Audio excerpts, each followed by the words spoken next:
Hey everyone, I'm Susan and I run about 150 to 200 hives. My daughter and I work them, and we work them in Mississippi. We have 4 or 5 yards, and we borrow land from landowners, and it's a blessing that people really have land and they're willing to loan it to us. And yes, we give them honey for their efforts as well. Today I'm just going to do my work, and as part of a vlog kind of posting, I'm not going to be giving any real lesson. However, half the lesson is in watching what people do. That's how I learn. That's how most people learn. You watch and apply what you want to apply to your apiary. Not everything I do is looked at kindly by some folks. I am basically treatment free, but I'm not a purist. A lot of purists will say no traps, no essential oils, different things like that. But I use essential oils. I do feed when necessary, and I use beetle traps with diatomaceous earth. I don't paint my hives. I paint only the lids, and the rest are linseeded, and I find that too is a lowering of any VOCs in my apiary.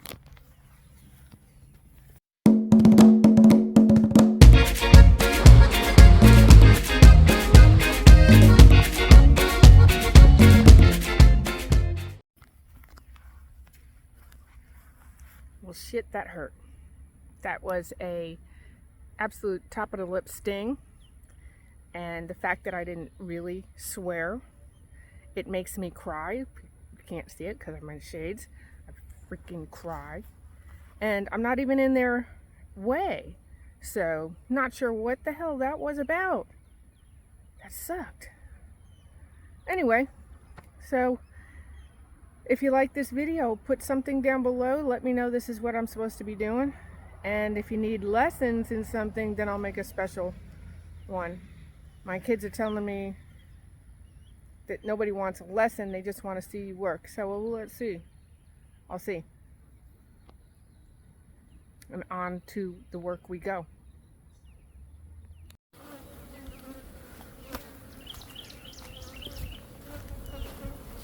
This is some of my overbuilt comb and some of the shims. I just took it out instead of letting them, and they've eaten it back already. It's less than 24 hours. They eat it back, and then I'll have a whole bunch of that white comb. Same thing here. Not quite through with it, but leaving it on this year is not viable. I'm lucky to have this flow. Half the popcorn bloomed, the other half I'm waiting to see. Some look like they're putting out maybe a raceme, and others they're not. But these girls are definitely eating it back, which is nice. It just goes right back into the hive, and then I harvest the wax. Everybody's gotten one box. I have the boxes set on top that I need to do, and that's what I'm going to do. Some are like still nukes, but that's because I did queen rearing right up until the dearth just wouldn't let me queen rear anymore. No sense in it. No sense feeding when I know it doesn't do much. I feed to keep them alive. I feed a little bit during queen rearing, but not really to, keep everything just hunky-dory. So I got my equipment on. I got my shirt on. Today is a UV of 11. I always wear my sunscreen because the UVs are terrible, especially as you age. Your skin gets old anyway. And looking at my demographics, most of us are above a certain age, over 30 to 40 or higher. Wear that sunscreen because skin cancer is just going up. And I wear the long sleeves now. Sometimes this year they haven't let me in as much, and I think that has a lot to do with my dearth, which is weird. However, again, the UV is crazy. So you're not protecting yourself from the bees anymore. You're protecting yourself from the sun's rays. So do that for yourself.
That was a small hive.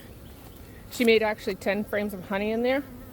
They're capping, but that will be for June and July, or July and August. I won't be taking any of it because she needs to make some frames so that the fall flow, she has somewhere to put it, and then in the spring. I'm always thinking ahead to the spring, because what they make this right now, they can actually, as far as frames, use in the spring. I don't know if you can see though. My lip is swelling.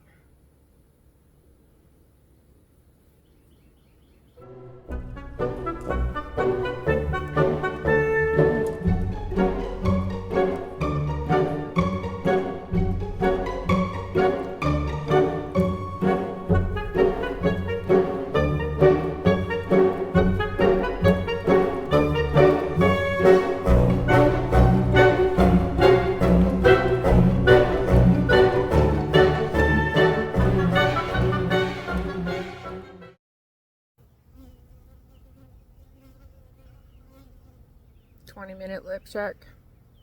Definitely bigger. I feel like I'd been to the dentist and was overshot with Novocaine. It's starting. Still swelling. It's one of the worst you can get.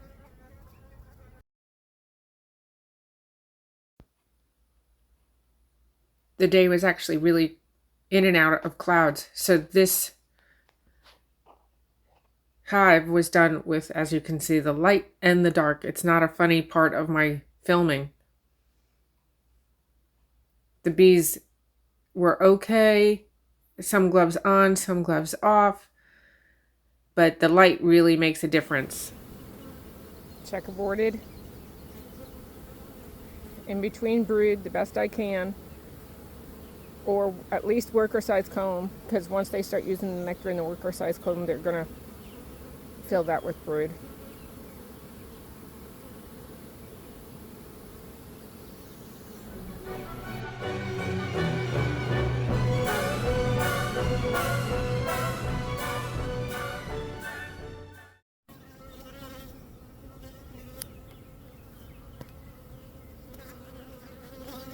That's my lip. Definitely bigger. But the pain's gone. And I can feel it starting to go down. It's been about maybe a half hour.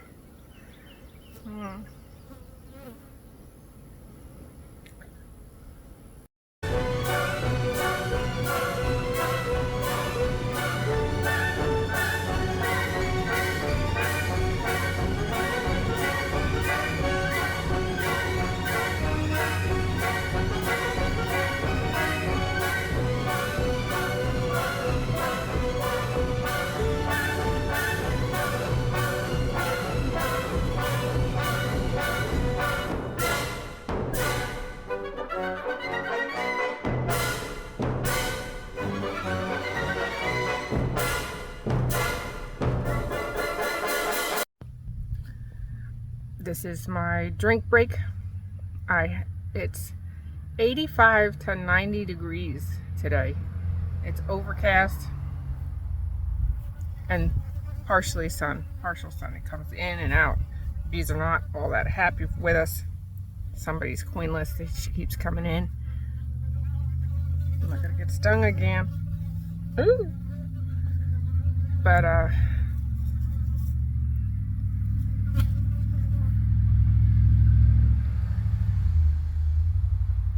so we have to take our drink breaks. We drink as much as we sweat. So you figure a gallon in and a gallon out. But the bees are just crazy this year. They're not happy with us going in. I've got more stings.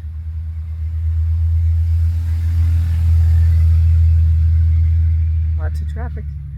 I've got more stings this year, both on my fingers and my lip.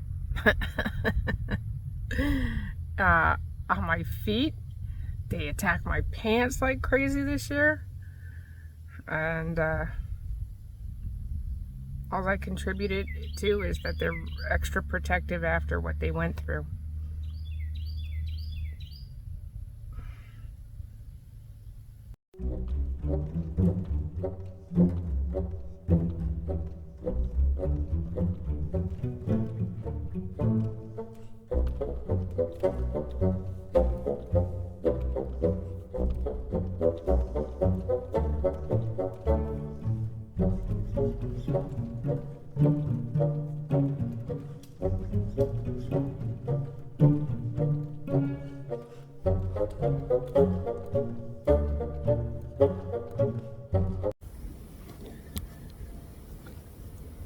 So we've got a few done.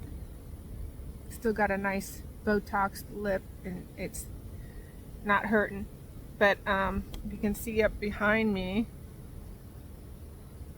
we've got some thunder rolling and some really dark clouds, but it's not supposed to happen till this evening. But I'm in the swamp and I'm in the deep south, so anything's possible.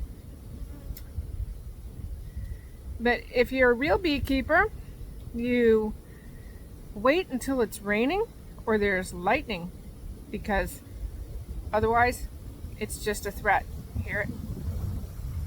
It's cooling things off. The bees are a little bit, they're probably coming in to come home and stuff. But yeah, real beekeepers don't beekeep in the rain. You might move a hive, but up until it's raining, you can go ahead and just keep beekeeping.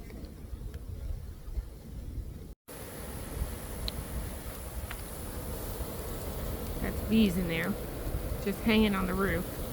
I gave them a little extra shim, which is probably my biggest problem I have, is trying to keep the sun off of them.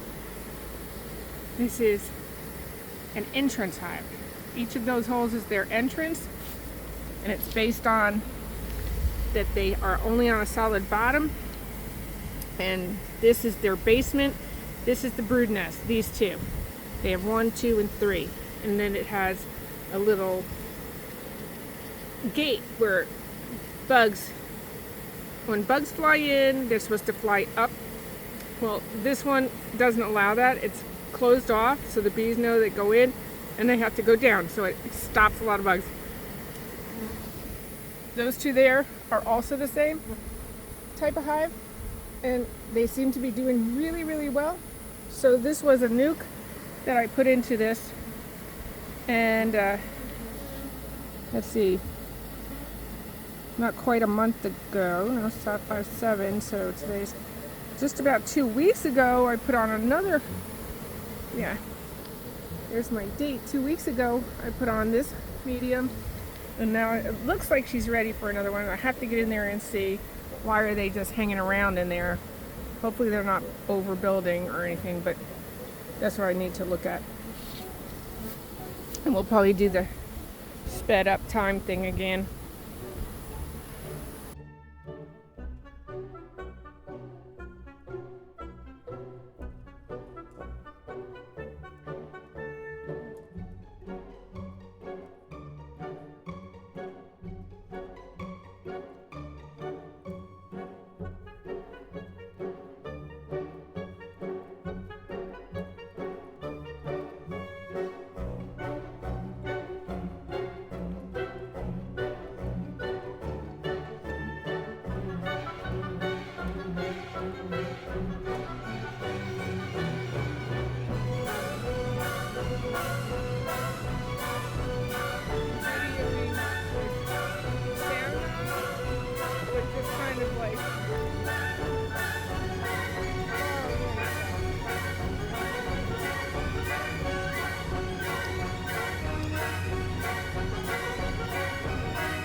see your frame.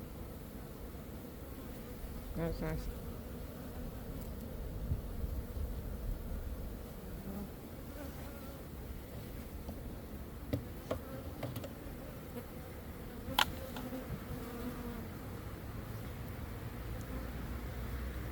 Today's episode of my mom's forcing me to do a bunch of random work.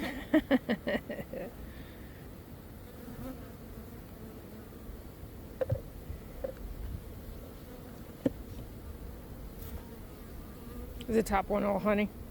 See. Yeah, sure.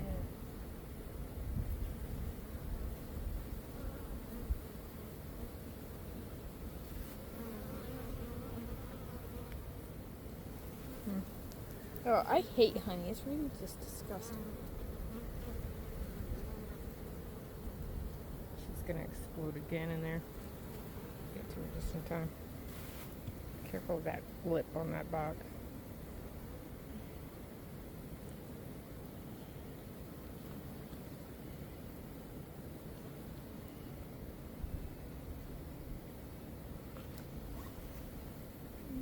Number 4. I got most of my work done,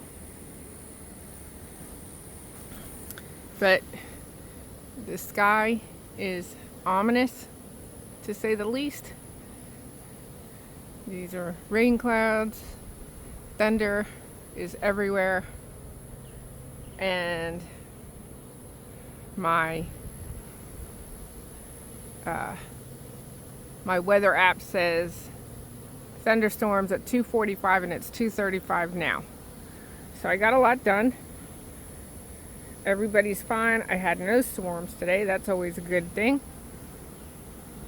The ground is dry. It's not going to be a puddle when I come back. Everybody seems to be really happy. This one settled in nicely with her new box. Picking up, everything's super green.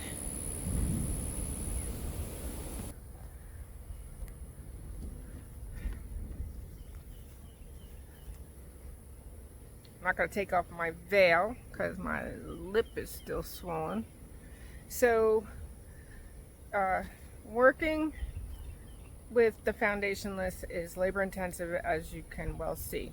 And I had it on time lapse, so this video I worked a few hours and it's going to show a few minutes, and it's not always easy to find the frames that you want to checkerboard or whatever.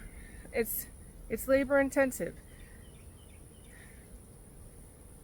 I'm super happy that this flow has at least started with these girls. Yikes. And I don't know how much I'm actually going to pull. I'll probably pull some honey, but wow, you know, the year has been crazy and everyone's got 10 frames on them, working on 20, and with the exception of some very smalls. I have to plan out for any nukes that I have that may not put up at least 5 frames for the July, August.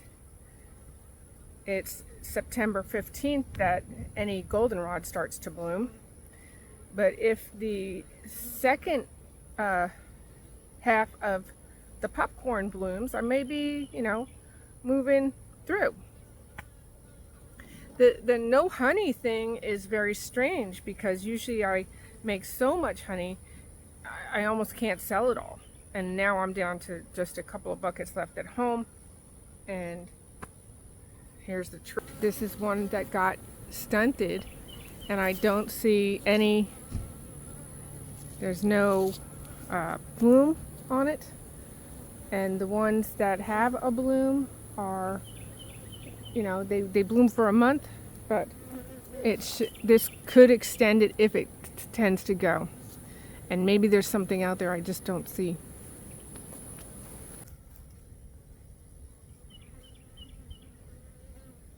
So there you go. That's the day in my life. And I think I'm going to start posting like this. And if you want something specific, a specific foundationless or Again, don't go beekeeping in the rain. The bees hate it. And you know, you can work right up till, but everyone's home right now.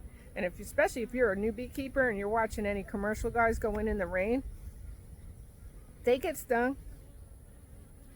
We all get stung. But you don't want 1,000 bees on you when you can have just 10. Yikes. Anyway, I hope you enjoyed that video. Till next time, happy beekeeping. Hope your life gets sticky. And hit the subscribe button. Yeah. Till next time.